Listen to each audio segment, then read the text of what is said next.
तो बच्चों कैसे हैं आप सब। बहुत बहुत स्वागत है आपका आज की इस वीडियो में। आज का ये वीडियो क्लास 11th के बच्चों के लिए बहुत ज़्यादा खास होने वाली है, क्योंकि इस वीडियो में हम लोग देखने वाले हैं बच्चों क्लास 11th का जो आपका हिंदी का सब्जेक्ट है, इसका जो आपका फाइनल एग्जाम होने वाला है 2026 के अंदर। तो उसके लिए जो भी मोस्ट इम्पॉर्टेंट क्वेश्चंस निकलते हैं आपकी अंतरा और अंतराल वाली बुक के अंदर से, उन सभी क्वेश्चंस को इस एक सिंगल वीडियो के अंदर हम लोग कवर करने वाले हैं बच्चों। और इस वीडियो के अंदर लिमिटेड क्वेश्चन बताऊंगा। अदर यूट्यूबर्स की तरह नहीं बोलूंगा कि ये भी कर लो वो भी कर लो, अरे पूरी किताब ही कर लो ना, पूरी किताब ही इंपॉर्टेंट है। तो वैसा मैं आपको नहीं बताने वाला हूँ, बिल्कुल लिमिटेड क्वेश्चन बताऊंगा। ये ऐसे क्वेश्चंस है जो पिछले 10 साल का आप पेपर उठा करके देख लीजिए। हिंदी का प्रीवियस ईयर जो आपका कॉमन एनुअल एग्जामिनेशन यानी फाइनल का पेपर आया हुआ है, तो मोस्टली यही क्वेश्चन रिपीट होकर के आए हुए हैं।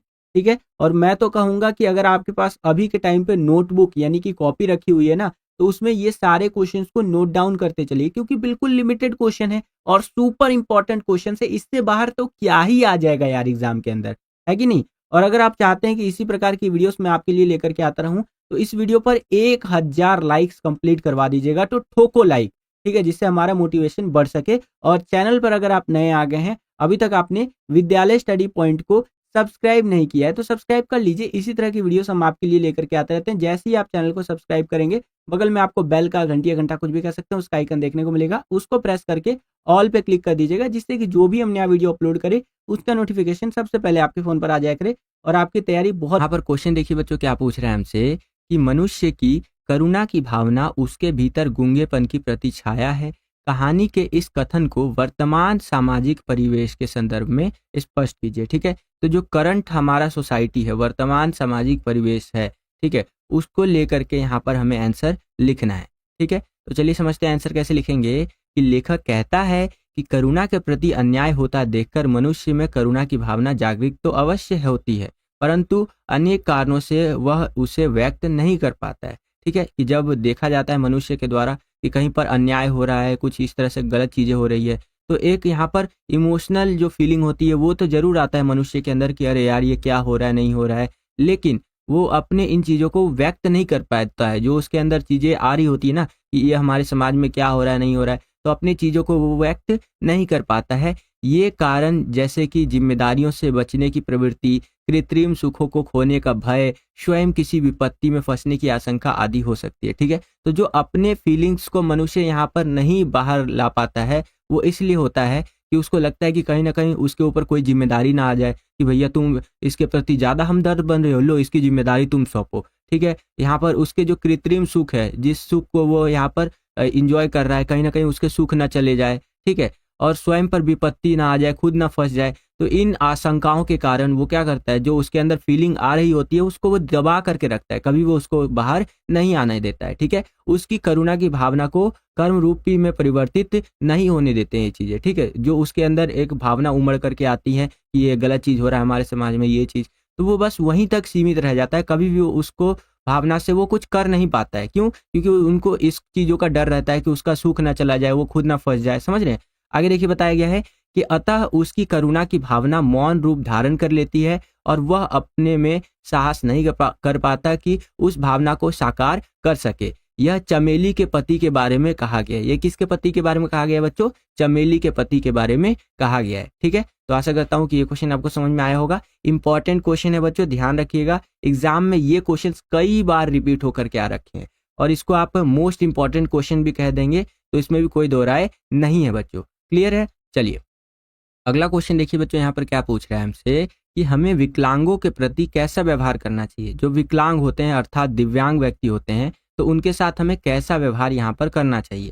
तो आंसर कुछ इस प्रकार से हम लिखेंगे कि कोई भी मनुष्य अपने आप में पूर्ण नहीं होता है। ठीक है। दुनिया का कोई सा भी आप इंसान उठा करके देख लीजिए, ऐसा नहीं होगा कि वो इंसान यहाँ पर 100% यहाँ पर परफेक्ट है, चाहे शारीरिक, मानसिक या हर तरह से। सब में कोई ना कोई कमी जो होता है वो अवश्य होता है। अतः हमें विकलांगों के साथ समानता का व्यवहार करना चाहिए। और आपको मैं एक चीज बता दूं बच्चों, जो विकलांग व्यक्ति होते हैं, ठीक है, बेशक उनका शरीर का कोई एक हिस्सा जो है वो उस तरह से होता है, लेकिन उनका जो माइंड होता है ना वो बहुत ज्यादा शार्प होता है। आप कभी भी किसी विकलांग व्यक्ति के पास जाइएगा, दिव्यांग व्यक्ति के पास जाइएगा, या आपके क्लास में कोई दिव्यांग बच्चा होगा तो उसके पास जाइएगा, आप देखिएगा उसका जो IQ लेवल है, ठीक है, वो काफ़ी अच्छा होता है। बहुत वन ऑफ द स्मार्टेस्ट लोगों में, वन ऑफ द स्मार्टेस्ट बच्चों में से एक होते हैं ऐसे, ठीक है। तो ये चीज़ है, तो भगवान भी यहाँ पर अगर कोई चीज़ में कमी छोड़ देता है, ठीक है, या रह जाती है भगवान की तरफ से, तो जो दूसरा कोई अंग है वो बहुत ज़्यादा यहाँ पर स्मार्ट बना देते हैं भगवान जी। इसीलिए विकलांग शब्द की जगह यहाँ पर दिव्यांग शब्द कहना ज़्यादा बेहतर रहता है कि हाँ भैया आपका कोई एक अंग जो है ना वो दिव्य है, इसलिए हम आपको विकलांग नहीं दिव्यांग कहेंगे। समझ रहे हैं? आगे देखिए, विकलांगों के प्रति हो रहे अन्याय व शोषण के खिलाफ संघर्ष करना चाहिए और विषम परिस्थितियों में उनकी सहायता करनी चाहिए। तो उनको यहाँ पर जो शोषण वगैरह हो रहा है, उनके साथ जो असमानताएं वगैरह हो रही हैं, तो कहीं ना कहीं उसके खिलाफ यहाँ पर संघर्ष करना चाहिए और उनकी सहायता हमें करनी चाहिए। उनके प्रति दया नहीं, प्रेम व सौहार्दपूर्ण व्यवहार करना चाहिए। देखिए कितनी बड़ी बात यहाँ पर बोल रहा है कि हमें उन पर दया नहीं करनी है, ठीक है, यहाँ हम आप पे दया करें नहीं, सौहार्दपूर्ण व्यवहार करना चाहिए उनके साथ, ठीक है। साथ ही साथ उनके सम्मान व स्वाभिमान को बनाए रखना चाहिए हमें, और हम स्वयं कई बातों में उनसे बहुत कुछ सीख सकते हैं, प्रेरणा ले सकते हैं। हम खुद उनसे बहुत सारी चीज़ें सीख सकते हैं और खुद मोटिवेशन ले सकते हैं। मैंने आपको बताया ना, जो यहाँ पर विकलांग व्यक्ति होते हैं एक्चुअली में वो दिव्यांग व्यक्ति होते हैं, one of the smartest peoples होते हैं, उनका माइंड जो है ना वो बहुत अच्छा होता है। तो हम भी बहुत कुछ उनसे सीख सकते हैं बच्चों। आशा करता हूँ कि आपको ये क्वेश्चन समझ में आ गया होगा। वीडियो पर क्या है कि दोपहर का भोजन शीर्षक की सार्थकता स्पष्ट कीजिए। तो देखिए आंसर इस प्रकार से लिखना है कि दोपहर का भोजन कहानी में निम्न मध्य वर्गीय परिवार की गरीबी का मार्मिक चित्रण है। ये जो दोपहर का भोजन आपका कहानी है, इसके अंदर जो आपका निम्न या मध्यवर्गीय जो परिवार होते हैं उनका जो गरीबी होता है ना उसके बारे में बता रखा है। इस परिवार की स्थिति इतनी दयनीय है कि घर में खाने के लिए भी पूरा भोजन नहीं है। सोचिए कितना दयनीय स्थिति है। जो दोपहर का भोजन कहानी है उसके अंदर बताया गया है कि ये जो आपका निम्न और मध्यवर्गीय परिवार है ना, इतना खराब इनका कंडीशन है कि 2 वक्त का पूरा खाना भी नहीं है भैया इनके पास। इस कहानी का पूरा घटनाक्रम दोपहर के भोजन के समय ही घटित होता है, जो कहानी की मूल संवेदना को प्रभावी ढंग से अभिव्यक्त करने में पूर्ण सक्षम है। घर के मुखिया के बेरोजगार हो जाने पर परिवार को किस प्रकार एक के बाद एक समस्याओं से जूझना पड़ता है। दोपहर के समय घर के सभी सदस्य एक के बाद एक घर आते हैं और परिवार की स्थिति और अपने संघर्षों को प्रकारांतर से व्यक्त कर इस कहानी को आगे बढ़ाते हैं। अतः यह शीर्षक सर्वथा उचित है।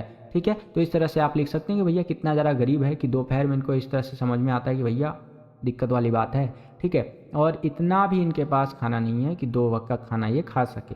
ठीक है, तो इस तरह से आप यहाँ पर दोपहर का भोजन शीर्षक जो है इसकी सार्थकता स्पष्ट कर सकते हैं। सार्थकता स्पष्ट करने को जब भी आए तो उस कहानी के बारे में, उस कविता के बारे में आपको पूरा एक्सप्लेन करना होता है बच्चों। ओके, आशा करता हूँ कि आपको समझ में आया होगा। चलिए अगला क्वेश्चन देखिए यहाँ पर क्या है कि आशय स्पष्ट कीजिए। और आशय स्पष्ट करने से पहले आप लाइक को स्पष्ट कर दीजिए। 1000 लाइक का टारगेट रखा गया है, देखा जाए कितनी देर में ये 1000 लाइक कंप्लीट हो जाता है। मैं जानता हूँ कि आप 1000 लाइक कंप्लीट कर देंगे, लेकिन मैं यह जानना चाहता हूँ कि कितनी जल्दी आप यह 1000 लाइक का टारगेट कंप्लीट कर देते हैं, क्योंकि आपका एक लाइक बच्चों हमारा मोटिवेशन लाखों करोड़ों अरबों खरबों गुना बढ़ा देता है। और यह हमारा इतिहास रहा है, जो हम देते हैं वही आता है। ठीक है, जैसे हिस्ट्री का मैप वाला वीडियो उठा लीजिए, उसमें ऑस्ट्रेलिया का मैप मैंने आपको बताया था, वही आया। ठीक है, उसके बाद इटली वगैरह का मैप मैंने आपको बताया था, वही आया पेपर में। और जो क्वेश्चंस बताए थे वो आए थे, इंग्लिश में जो इंपॉर्टेंट क्वेश्चन दिए थे वो आए थे। तो भैया जो बताता हूँ वही आता है, क्योंकि मैं और टीचर्स की तरह या फिर और यूट्यूबर्स की तरह नहीं हूँ कि भैया ये भी कर लो वो भी कर लो पूरी बुक कर लो। नहीं, सिर्फ इम्पॉर्टेंट जो है वही दूंगा। ठीक है बच्चों, जो पिछले 10 साल के पेपर में बार बार रिपीट हो रखा है और जो मुझे लगता है मेरे अनुभव के हिसाब से कि यह पेपर में आपका आ सकता है। ओके बच्चों, तो एक एक क्वेश्चन को बिल्कुल ध्यान से कीजिएगा।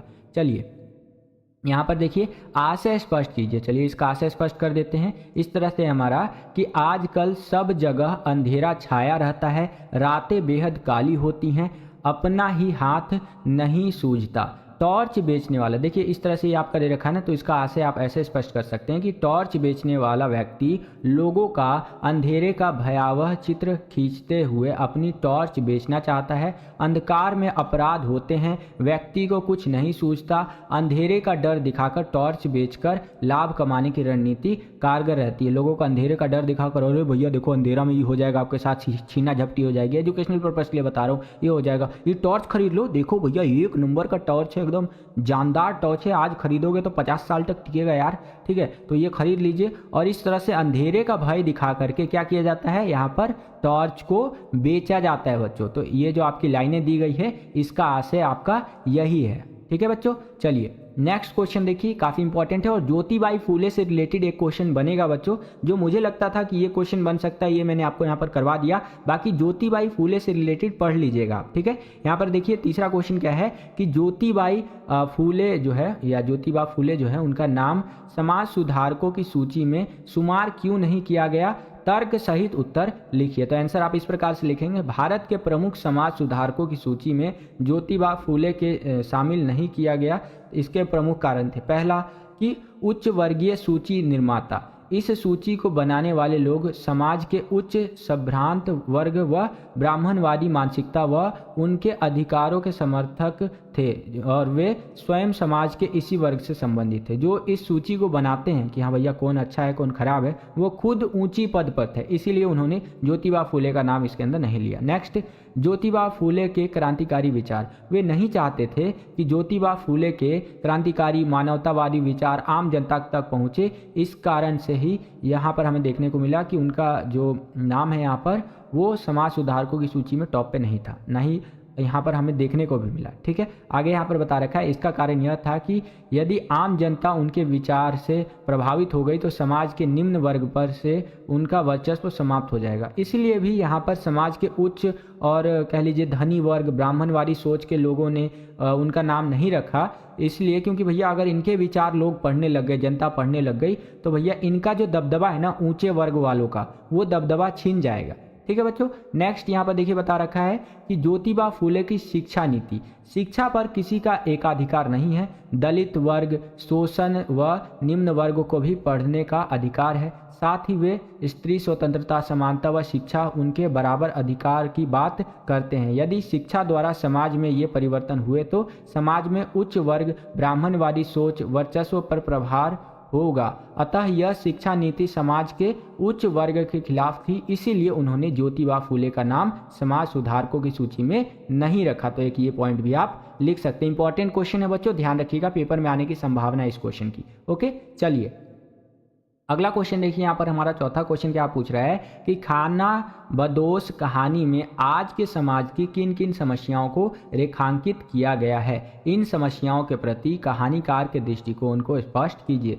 जो आपका खाना बदोश कहानी है इसके अंदर आज का जो वर्तमान का हमारा समाज है, आज का जो सोसाइटी है, करंट सोसाइटी, इसके अंदर की कौन सी समस्याएं, कौन कौन सी समस्याओं को रेखांकित किया गया है, एक तरह से हाईलाइट किया गया है, वो आपको बताना है। तो आंसर आप इस प्रकार से लिखेंगे कि इस कहानी में आज के समाज की निम्नलिखित समस्याओं को रेखांकित किया गया है। जैसे समाज में जाति भेद अभी तक कायम है, आज भी जो है ऊंची जाति नीची जाति है, तू कम्हार है, तू डोम है, चमार है, तू है ना, तू नीची जाति का है, तू ऊंची जाति का, ये चीजें आज भी हमें समाज में देखने को मिलती है। तो एक ये चीज आप लिख सकते हैं। अगला, मजदूर वर्ग का शोषण हो रहा है और वे इस यातना को झेलने के लिए विवश है। जो मजदूर वर्ग है आज के टाइम पे समाज में, वो तो भैया 2 वक्त का रोटी खाने के लिए बहुत ज़्यादा परिश्रम करते हैं, इसीलिए वो इस शोषण को झेलने के लिए, इस यातना को झेलने के लिए विवश है, वो कुछ कर ही नहीं सकते, ठीक है।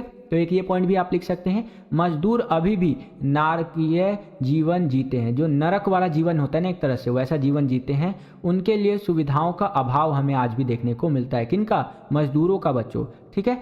और आप लिख सकते हैं समाज में स्त्री सुरक्षा नहीं है, वे दोहरे शोषण की शिकार है। स्त्रियों के लिए सम्मानजनक दृष्टिकोण का अभाव देखने को मिलता है। आज भी स्त्रियों का यहाँ पर हमें सुरक्षा देखने को नहीं मिलता समाज में, है कि नहीं। और आज भी स्त्रियों को लेकर के दोहरा व्यवहार या अभाव देखने को मिलता है। इस तरह से आप कह सकते हैं। कहने का मतलब ये है कि कई लोग जो है ना रूढ़िवादी सोच के वो स्त्रियों को, महिलाओं को ऐसे देखते हैं, ये तो लड़की है, चलो ये इसको शादी उदी करा दो, भाई एज हो गया इनका। गाँव में मैं देखता हूँ ना आज भी ऐसा देखने को मिलता है बच्चों कि ये तो एज हो गया है, चलो भैया इसका क्या करते हैं, शादी वादी करा देते हैं, क्योंकि इसको चूल्हा चौका ही तो करना है पूरा जिंदगी भर। ठीक है, तो ये भी आप यहाँ पर पॉइंट में लिख सकते हैं। और क्या लिख सकते हैं बच्चों, समाज में शोषण को देखकर चुप रहने की मानसिकता व्याप्त है। इन समस्याओं के प्रति लेखक का दृष्टिकोण मानव और सुकिया के माध्यम से प्रकट हुआ है। दोनों अपना जीवन जीना चाहते हैं परंतु शोषणकारी तरीके से। ठीक है, तो इस तरह से आप यहाँ पर आंसर लिख सकते हैं। आशा करता हूँ कि आपको समझ में आया होगा। नेक्स्ट क्वेश्चन देखिए, गूंगे ने अपने स्वाभिमानी होने का परिचय किस प्रकार दिया? तो आंसर इस तरह से लिखेंगे कि गूंगे ने अपने सीने पर हाथ रखकर संकेत किया कि उसने आज तक किसी के सम्मुख हाथ नहीं फैलाया है। ठीक है, तो इस तरह से गूंगे ने क्या किया, अपने स्वाभिमानी होने का परिचय दिया कि भैया ये सीने पे हाथ रख रहा हूँ, ये इस बात का संकेत है कि आज तक मैंने किसी के सामने हाथ नहीं फैलाया। गूंगे ने कभी भीख नहीं मांगी। गूंगे ने अपनी भुजाओं को दिखाया और संकेत किया कि उसने मेहनत करके खाया है भैया। साथ ही साथ यहाँ पर गूंगे ने पेट बजाकर यह बताया कि उसने यह सब अपने पेट के लिए किया है। सोचिए कितने यहाँ पर सभ्य तरीके से वो बता रहा है कि देख यो जोगिंदर, यो तारा भाई जोगिंदर, मजाक कर रहा हूँ, फ्लो में आ गया।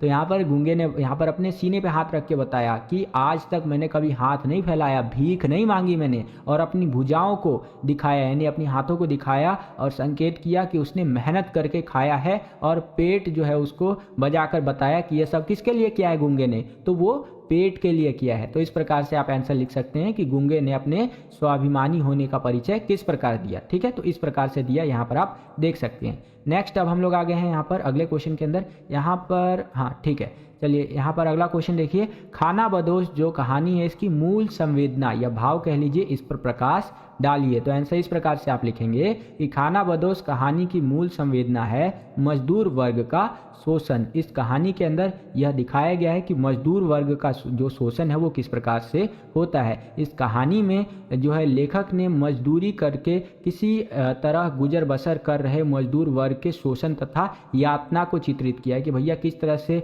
यहाँ पर जो मजदूर वर्ग होता है किसी तरह से अपना गुजर बसर करता है, 2 वक्त की रोटी जुटाता है ना, शोषण वगैरह सब झेलता है, क्योंकि उसको क्या करना है भैया, अपना पेट तो पालना है ना। तो यही सब चीज़ों का चित्रण यहाँ पर किसने किया है, लेखक ने किया है बच्चों। ठीक है, मजदूर यदि इज्जत के साथ जीना भी चाहे तो सूबे सिंह जैसे समृद्ध और ताकतवर लोग उन्हें जीने नहीं देते। हमारे समाज में व्याप्त जातिवादी मानसिकता भी समाज को बांटने में अहम भूमिका निभाती है। शोषक वर्ग इसको एक हथियार के रूप में अपने पक्ष में प्रयोग करता है।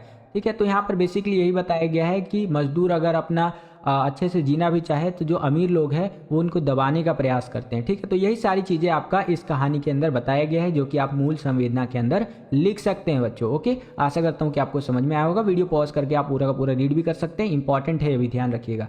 नेक्स्ट क्वेश्चन देखिए क्या है हमारा, कि चाचा जानकी और लाल के प्रति सहानुभूति तो रखता था किंतु वह डरता है, यह डर किस प्रकार का है? तो आंसर इस प्रकार से लिखेंगे कि चाचा जानकी और लाल के प्रति सहानुभूति तो रखता था परंतु वह सरकार से डरता था। वह जमींदार था, जमींदारी सरकार की कृपा पर टिकी थी। अगर वह लाल का साथ देता तो उसे चिंता थी कि कहीं वह सरकार को कोप भाजन न बन जाए। ठीक है, यानी कि सरकार से एक तरह से कट न जाए। प्रलोभन और डर मनुष्य को उनके कर्तव्यों से विमुक्त कर देता है। ठीक है, तो इस तरह से आंसर आप इस क्वेश्चन का लिख सकते हैं बच्चों। ओके, तो अब हम लोग आ गए हैं 8वें क्वेश्चन के अंदर। इसको ध्यान से देखिए क्या कह रहा है कि कृष्ण को सुजान कनोड़े क्यों कहा गया है? तो आंसर इस तरह से लिखेंगे, सुजान का अर्थ है चतुर और कनोड़े का अर्थ होता है बच्चों कृपा से दबे रहने वाला। ठीक है, कृष्ण को सुजान कनोड़े इसलिए कहा गया है क्योंकि वे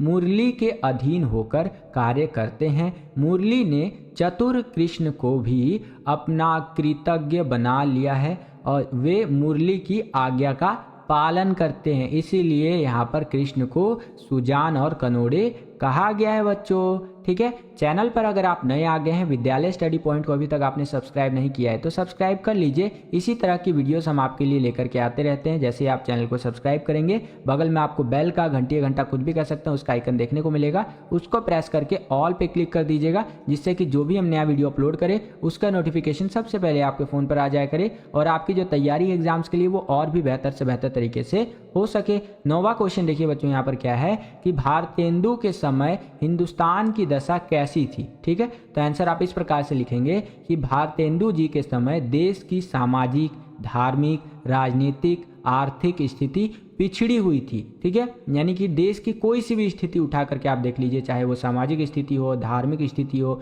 राजनीतिक स्थिति हो, आर्थिक स्थिति हो, सारी स्थितियों में हमारा देश क्या था, पिछड़ा हुआ था। देश पर अंग्रेजों का शासन था। ठीक है बच्चों, तो भारतेंदु के समय हिंदुस्तान की दशा ये बताई गई है कि आपका जो हमारा देश है उसके ऊपर किसका शासन था, अंग्रेजों का।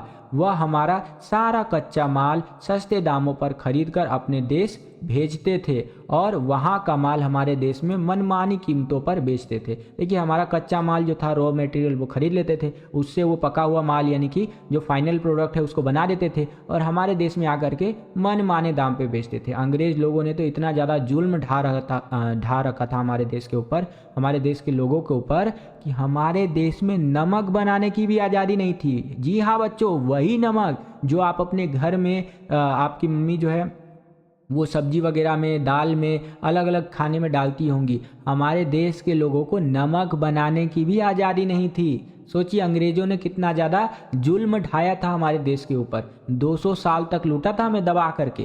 समझ रहे बच्चों, आगे देखिए क्या बताया गया है, जिससे हमारे उद्योग धंधे ठप हो गए। अब देखिए, वो मनमानी रेट पर अगर कोई चीज़ बेचेंगे, क्योंकि हम उनके गुलाम थे तो हमें खरीदना ही था। ठीक है, और कच्चा माल सस्ते में ले जाते थे और बाकी फाइनल प्रोडक्ट जो बना हुआ माल था वो महंगे में बेचते थे, जिससे हमारे उद्योग धंधे ठप हो गए, खेती बिगड़ गई, आर्थिक स्थिति कमज़ोर होने लगी। इन सभी का देश की आम जनता पर सबसे ज़्यादा प्रभाव हमें देखने को मिला, क्योंकि उनका दोहरे स्तर पर शोषण हो रहा था। ठीक है, तो ये आप लिख सकते हैं, एक तो उच्च वर्गीय सामंतवादी सोच के कारण, दूसरा अंग्रेजी शासन के रूप में समाज में बहुत सारी कुरीतियाँ थी, जैसे अंधविश्वास, जादू टोना, जाति प्रथा, यहाँ पर अनमेल विवाह, छुआछूत, धर्म के आधार पर भेदभाव, दलित समस्या, स्त्रियों की दीनहीन दशा, बाल विवाह, अशिक्षा, विधवा पुनर्विवाह न होना आदि। इस प्रकार देखा जा सकता है कि भारतेंदु के समय समाज में राजनीतिक, आर्थिक,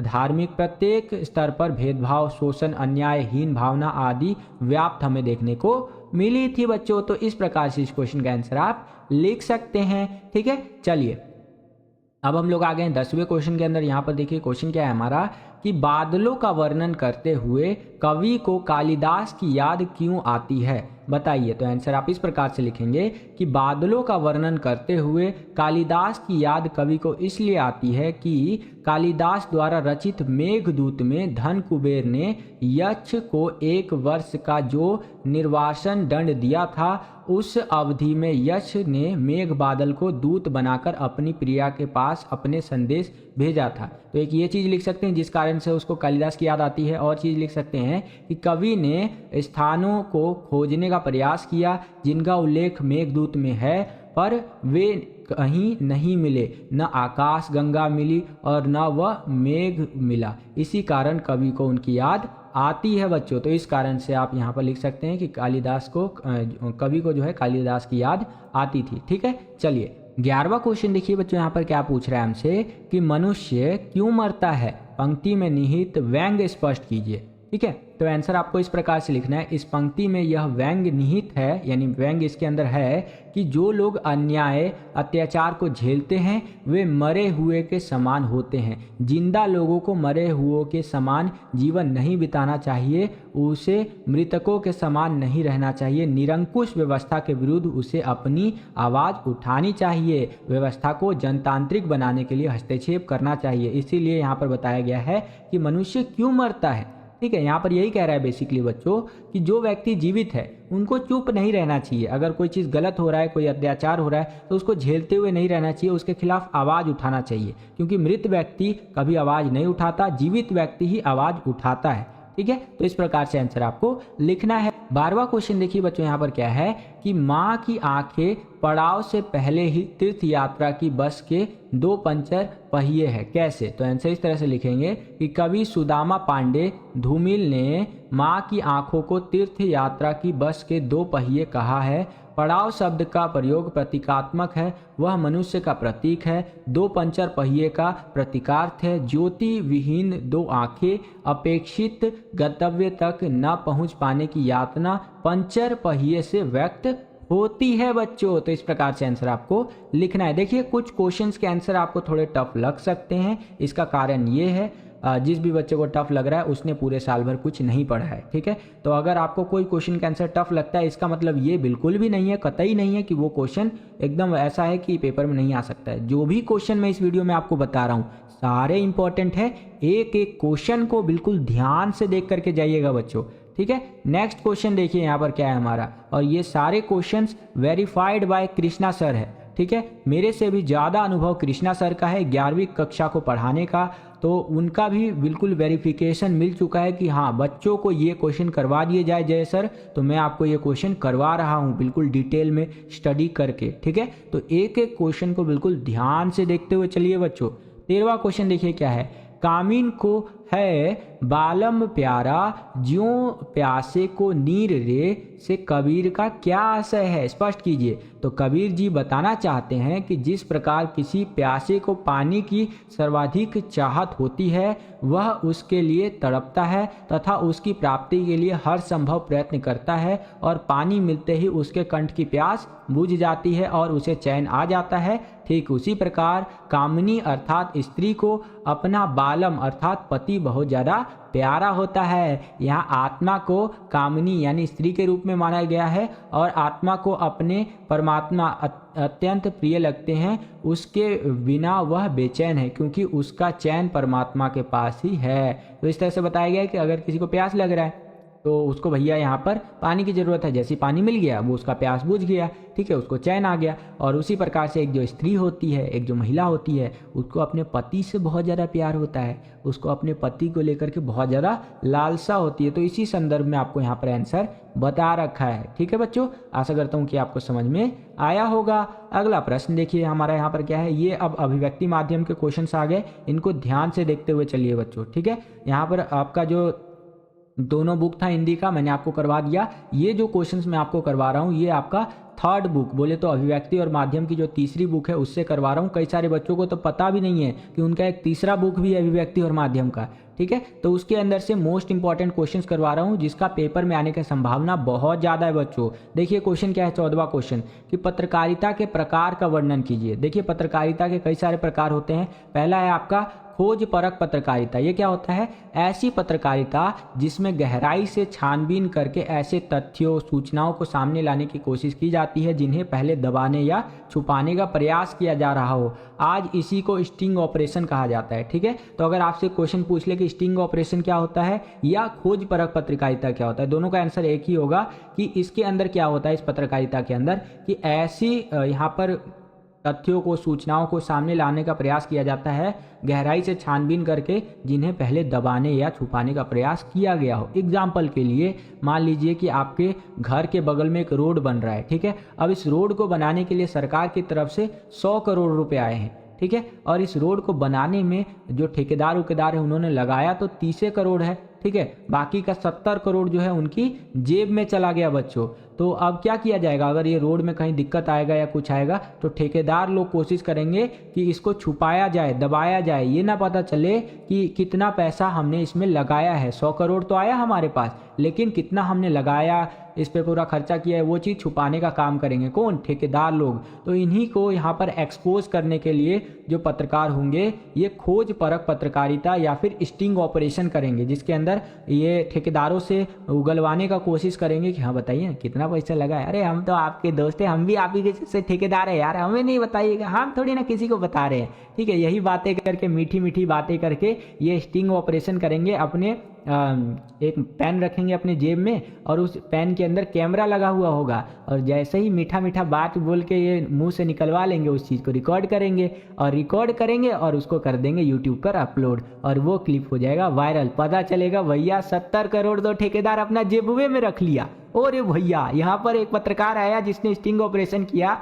खोज पत्रकारिता किया और उससे उसने क्या किया, पूरा एक्सपोज कर दिया, पूरा भांडा फोड़ दिया। तो इस तरह की जो पत्रकारिता होती है जिसके अंदर गहराई से छानबीन किया जाता है, तो तथ्यों को, सूचनाओं को सामने लाने का प्रयास किया जाता है, जो पहले दबाने का या फिर छुपाने का प्रयास किया गया हो, इसे ही स्टिंग ऑपरेशन या फिर खोज परख पत्रकारिता कहते हैं बच्चों। ठीक है, ठोको लाइक। चलिए अगला देखिए, विशेषीकृत पत्रकारिता। अब ये क्या होता है? संसदीय, न्यायालय, कानूनी, आर्थिक, खेल, विज्ञान, विकास, अपराध, फैशन और फिल्मों से संबंधित पत्रकार उस क्षेत्र की विशेषज्ञता प्राप्त होती है, ये आपका विशेषीकृत में आ जाएगा। और क्या होता है भैया? वॉच डॉग पत्रकारिता। अब ये क्या होता है इसके बारे में समझिए। जब मीडिया सरकार के काम काज पर निगाह रखकर होने वाली गड़बड़ी का पर्दाफाश कर जनता के समक्ष लाती है तो उसे वॉच डॉग पत्रकारिता कहते हैं। ठीक है, मीडिया क्या करती है? सरकार का जो भी कामकाज होता है कि भैया ये सरकार ये कर रही है, ठीक है, उस पर पूरा एकदम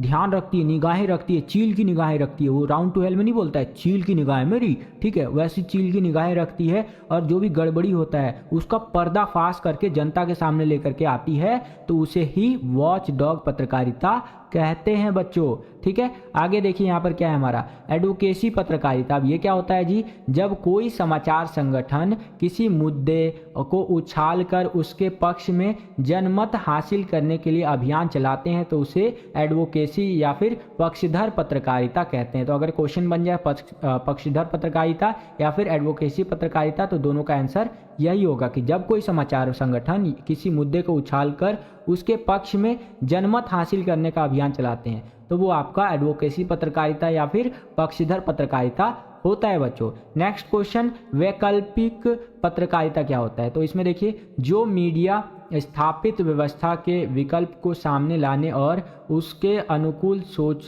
को अभिव्यक्त करता है उसे वैकल्पिक मीडिया कहा जाता है या फिर वैकल्पिक पत्रकारिता कहते हैं बच्चों। अगला क्वेश्चन देखिए बच्चों कि एक अच्छे पत्रकार को सफल होने के लिए पत्रकारिता के मूल्यों को ध्यान में रखना पड़ता है। ठीक है, इन्हीं मूल्यों को क्या कहते हैं बच्चों?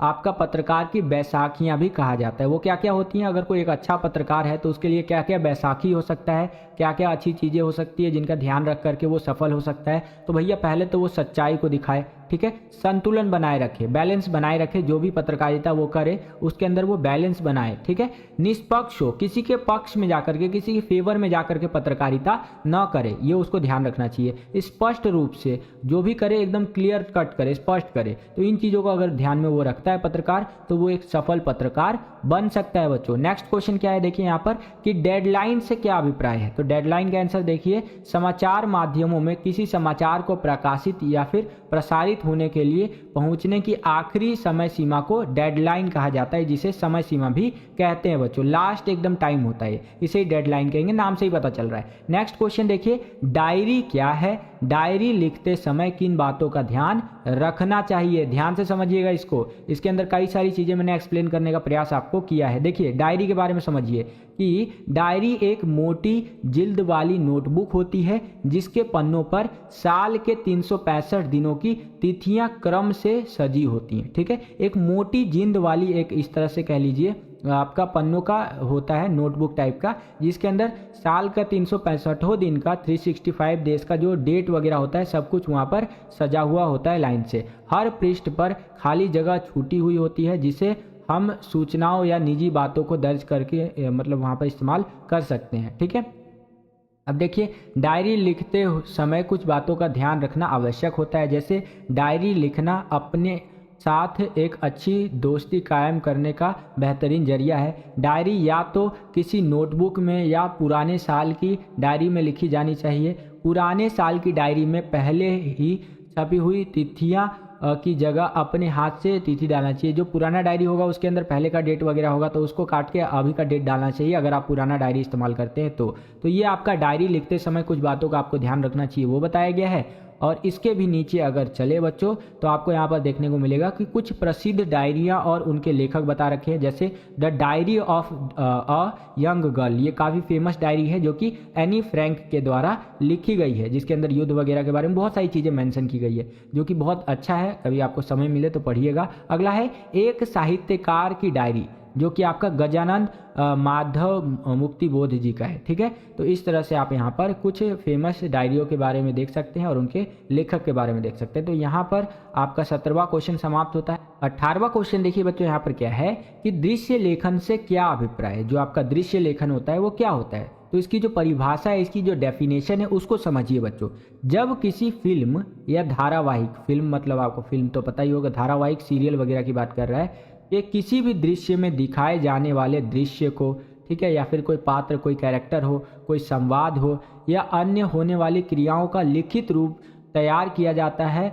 अतः किसी भी दृश्य का संक्षिप्त शैली में वर्णन किया जाता है। जो भी चीज़ वहाँ दिखाई जानी है उसको छोटे तौर पे वर्णन किया जाता है। उसकी भाषा कौशल हो सकती है, कल्पना शक्ति हो सकती है, शब्दों पर अधिकार आदि हो सकता है। इसके आधार पर प्रस्तुति को दृश्य लेखन कहते हैं। ठीक है, जो भी चीज़ आपको लिख करके दिया जा रहा है, ठीक है, और उसको पढ़ करके आपको एक तरह से वहाँ पर जाके एक्ट करना है। जैसे कोई हीरो वगैरह होता है जो फिल्म वगैरह में काम करते हैं, तो उनको पहले एक स्क्रिप्ट दिया जाता है, ठीक है, उसको देख करके वो उनको एक्ट करना होता है। तो कुछ इस तरह से आप यहाँ पर समझ सकते हैं। दृश्य लेखन के आवश्यक तत्व क्या होने चाहिए? दृश्यों की संख्या होनी चाहिए, उसके अंदर समय का ध्यान रखना चाहिए, स्थान जरूरी है, पात्र जरूरी है। ये दृश्य लेखन के आवश्यक तत्व है बच्चों। ठीक है, बस बच्चों यही था आज का ये वीडियो। आशा करता हूँ आपको ये वीडियो पसंद आया होगा। अगर आपको ये वीडियो पसंद आया तो कर दीजिए ज़्यादा से ज़्यादा लाइक। जितना ज़्यादा वीडियो को आप लाइक करेंगे उतना ज़्यादा हमारा मोटिवेशन बढ़ता है इसी तरह की वीडियोस को बनाने के लिए। चैनल पर अगर आप नए आ गए हैं, विद्यालय स्टडी पॉइंट को अभी तक आपने सब्सक्राइब नहीं किया है तो सब्सक्राइब कर लीजिए। इसी तरह की वीडियोस हम आपके लिए लेकर के आते रहते हैं। जैसे ही आप चैनल को सब्सक्राइब करेंगे, बगल में आपको बेल का, घंटा कुछ भी कह सकते हैं, उसका आइकन देखने को मिलेगा।